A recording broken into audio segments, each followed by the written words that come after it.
As you listen now, you may already notice how certain truths, they hit you, not as new information, but as if you've always known them, just waiting for someone to flip the switch. Because if your brain is a prediction machine, always comparing its little cartoon map with the vast roaring territory of reality, then you've already discovered every time you suffered, it wasn't life punishing you. It was your map being too small for the landscape that you're walking through. And when you really think about it, that has implications. Because if every broken expectation is suffering, what happens when you stop expecting? Or better, what happens when you expect nothing and welcome everything? It's like this. Imagine a river. One man clings to a rock, terrified of being carried downstream. His arm bleeds, muscles tear, and still he screams, "I must stay in control." Another man lies back, lets go, and drifts, finding he was carried not into chaos, but into the wide open ocean of freedom. Now, unconscious mind, you can already notice. One choice leads to exhaustion, choking, breaking. The other leads to discovery, expansion, relief. And isn't it fascinating? You've already let go 1,000 times. You let go every night when sleep steals you. You let go every time you laugh so hard you forget yourself. You let go when you danced, when you kissed, when you lost yourself in music. You already know how to surrender. You just forgot you know. So let's project forward. What happens if you keep clinging, keep fighting reality?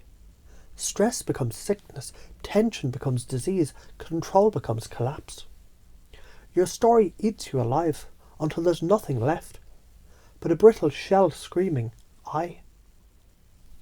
But what happens if you start living as freedom itself? Stress evaporates like morning mist. You surf chaos instead of drowning in it. Relationships flow, because you're no longer defending a chessboard cut-out identity. Every obstacle turns into an invitation. Every mistake becomes material for growth.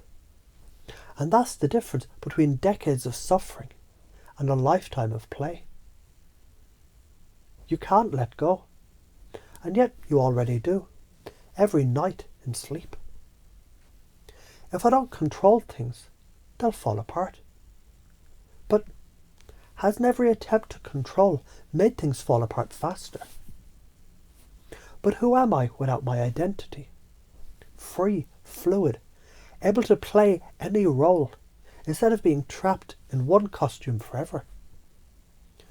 So as you imagine yourself 5 years from now, picture two versions. One still clutching identity, suffocating, brittle, cracking under weight. The other, laughing, breathing, riding the current downstream with trust. Watch how the river itself becomes ocean. How every bend carried you to something greater. And isn't it curious how when you imagine that freer version of you, it already feels more familiar, more natural. Like slipping back into your own skin after years of wearing a too tight mask. And your unconscious mind can already begin making the shifts to align you with that future. Because when you release control, you finally feel what was carrying you all along. So drop the act. Stop strangling yourself with your own hands. Laugh at the wrong maps. And live as the freedom you already are. Because whether your mind admits it or not, life, it's always been steering the ship. And all that's left for you to do is enjoy the ride.